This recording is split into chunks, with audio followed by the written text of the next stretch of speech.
masa perkembangan ya, usia 12 sampai 18 itu adalah masa identity versus identity diffusion.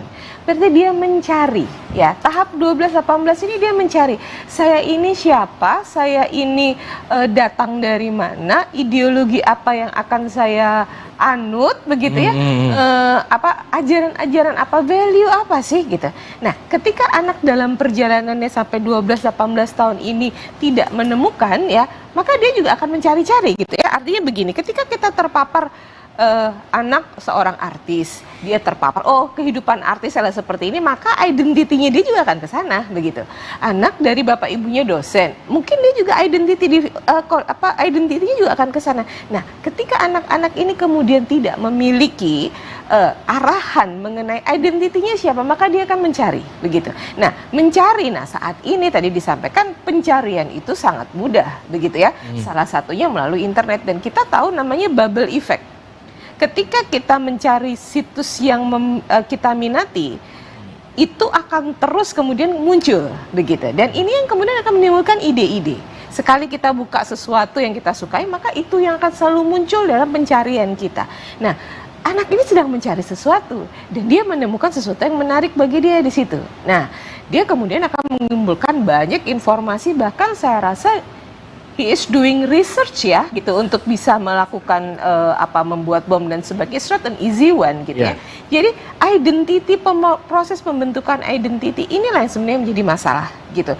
Bullying itu hanya menjadi trigger ya, menjadi trigger munculnya suatu perilaku begitu di dalam kasus ini ya. Jadi tadi saya ingat, apakah benar karena bullying atau karena memang sudah ada perilaku tertentu gitu ya. Apakah lingkungan yang salah? Belum tentu juga gitu. Kita mesti paham ini proses gitu ya. Dan tadi tadi saya selalu menyampaikan it takes a village untuk bisa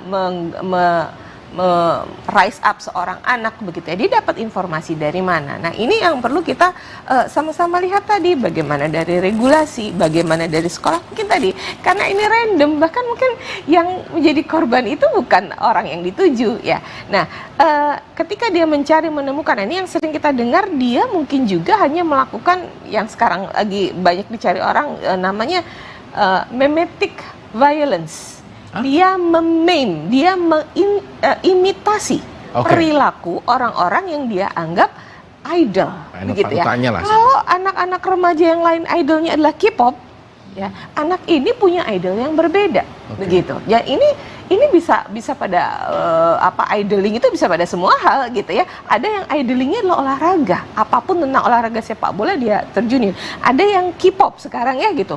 Ini mungkin hal yang berbeda, di mana dia menemukan interest di situ, dia mendapat tadi dengan bubble effect-nya internet, dia kemudian bisa mendapat lebih banyak informasi. Tidak ada orang dewasa yang mengarahkan terhadap pencarian ini, dan itulah yang kemudian begitu ada trigger bullying, muncullah rasa agresivitasnya, ya dia bisa kalau itu namanya ekstremis ya, perilakunya namanya teroris begitu ya, dia melakukan tindakan terorisme ini begitu. Oke, Mas Ridwan,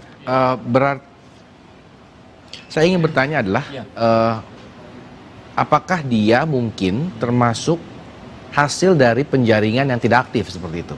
Oh, kalau kelompok white extremisme itu bukan sebuah organisasi teror. Ini adalah ideologi yang ditebar secara meluas.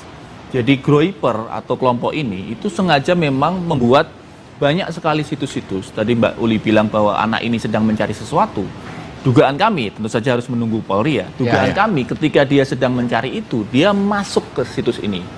Secara algoritma memang kemudian ketika satu situs dibuka, dia akan merekom yang lain.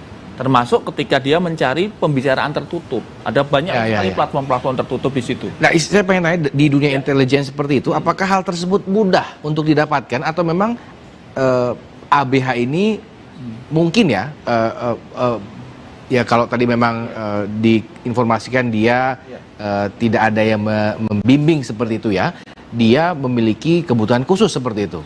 Ya memang menyasar anak dengan karakteristik tertentu sih. Ini tidak menyasar ke semua remaja ya. Tetapi memang ini alarm tanda bahaya, Mas Emi. Tadi menyampaikan apakah intelijen memahami itu. Saya kira semua institusi intelijen itu ada IT-nya. misalnya BNPT, Badan Nasional Penanggulangan Terorisme, itu ada bagian IT-nya, ada bagian cybernya yang ketika terjadi kasus ini, menurut saya BNPT harus segera mengaktifkan semacam sistem radar, sehingga dia bisa memverifikasi ini ada website-website yang masuk ke Indonesia yang kalau dibuka, kalau kemudian dipelajari, ini bisa berbahaya untuk mencuci otak adik-adik kita. Nah, ini yang menurut saya masih kurang hari ini. Sehingga kemudian adik-adik ini ketika punya certain interest, dia bisa dengan leluasa membuka website-website itu tanpa kemudian ada semacam filtering. Jadi Mbak Sally dari DPR itu menurut saya on the point ya. Ya, Setiap orang, setiap institusi kemudian seolah-olah saling lempar. betul. Ini kan cyber, oh Ya. ini bukan ranah Komdigi misalnya, ini ranah BSSN, oh ini ranah cybercrime Polri, ini ranah siapa? Nah, saya kira harus ada somebody who take lead gitu. Ada satu atau kelompok organisasi yang memang harus mengambil inisiatif.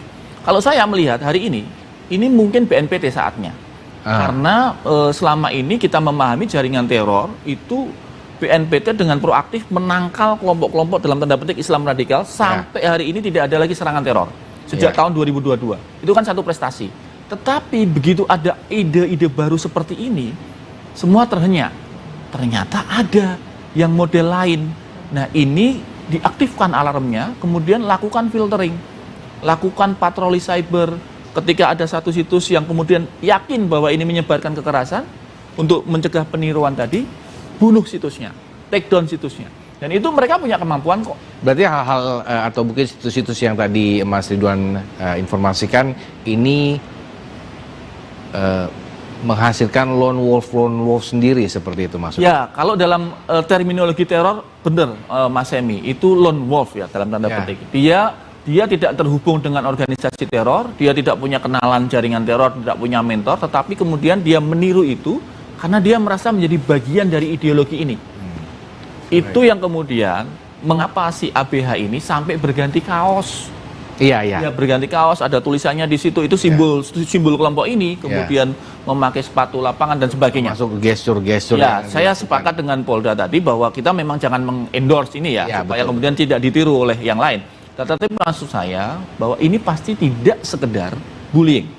Saya setuju dengan Mbak Oli, bullying mungkin hanya trigger saja.